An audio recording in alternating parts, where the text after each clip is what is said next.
बिहार में लोकसभा चुनाव के चौथे चरण में आज 5 सीटों पर चुनाव हो रहा है, जिसमें दरभंगा, उजियारपुर, समस्तीपुर, बेगूसराय और मुंगेर लोकसभा सीट शामिल है। यहां से खड़े प्रत्याशियों के भाग्य का फैसला ईवीएम में आज देर शाम तक कैद हो जाएगा। इस चरण में आज 95,83,000 के करीब मतदाता अपने वोट का इस्तेमाल करेंगे। 5 सीटों पर हो रहे बिहार में इस चुनाव में एनडीए की ओर से बीजेपी 3, लोजपा 1 और जेडीयू 1 सीट पर चुनाव लड़ रही है। वहीं महागठबंधन की बात करें तो आरजेडी 3, कांग्रेस 1 और सीपीआई 1 सीट पर मैदान में अपना प्रत्याशी उतारी हुई है। वहीं बसपा भी इन सभी सीटों पर चुनाव लड़ रही है। इन 5 सीटों की बात करें तो कहीं पर एनडीए और महागठबंधन आमने सामने है, तो कहीं पर लड़ाई त्रिकोणीय बन चुकी है। सबसे पहला सीट मुंगेर की बात करें तो इस लोकसभा सीट से नीतीश कुमार ने अपने पार्टी जेडीयू से ललन सिंह को उम्मीदवार बनाया है, क्योंकि ललन सिंह ने साल 2019 में इसी सीट से जीत दर्ज की थी, जबकि आरजेडी ने इस सीट से बाहुबली अशोक महतो की पत्नी अनीता देवी को चुनावी मैदान में उतारा है।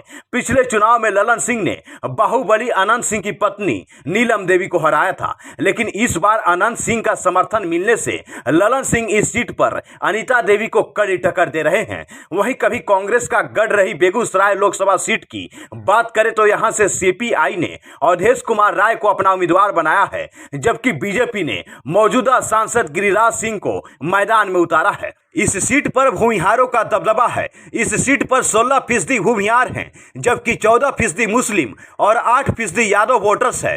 तो वहीं कुशवाहा भी लगभग 6% है, जो कि इस सीट पर निर्णायक भूमिका में है। इसलिए कहा जा रहा है कि बेगूसराय सीट से गिरिराज सिंह की जीत तय है। वहीं दरभंगा लोकसभा सीट पर 15 सालों से बीजेपी का कब्जा है। बीजेपी ने इस बार इस सीट से मौजूदा सांसद गोपाल जी ठाकुर को ही चुनावी मैदान में उतारा है, जबकि इंडिया गठबंधन की तरफ से आरजेडी ने ललित कुमार यादव को अपना उम्मीदवार बनाया है। साल 2019 आम चुनाव में गोपाल जी ठाकुर ने आरजेडी के वरीय नेता अब्दुल बारी सिद्दीकी को बड़े अंतर से हराया था, लेकिन इस बार कहा जा रहा है कि इस सीट पर आमने सामने की लड़ाई है। तो वहीं पिछले 10 साल से समस्तीपुर लोकसभा सीट पर लोक जनशक्ति पार्टी का कब्जा है। इसीलिए चिराग पासवान ने इस बार शामवीर चौधरी को इस सीट से उम्मीदवार बनाया है। दरअसल में शामवीर चौधरी मंत्री अशोक चौधरी की बेटी हैं, जबकि कांग्रेस ने सनी हजारी को अपना उम्मीदवार बनाया है। सनी हजारी जेडीयू के मंत्री महेश्वर हजारी के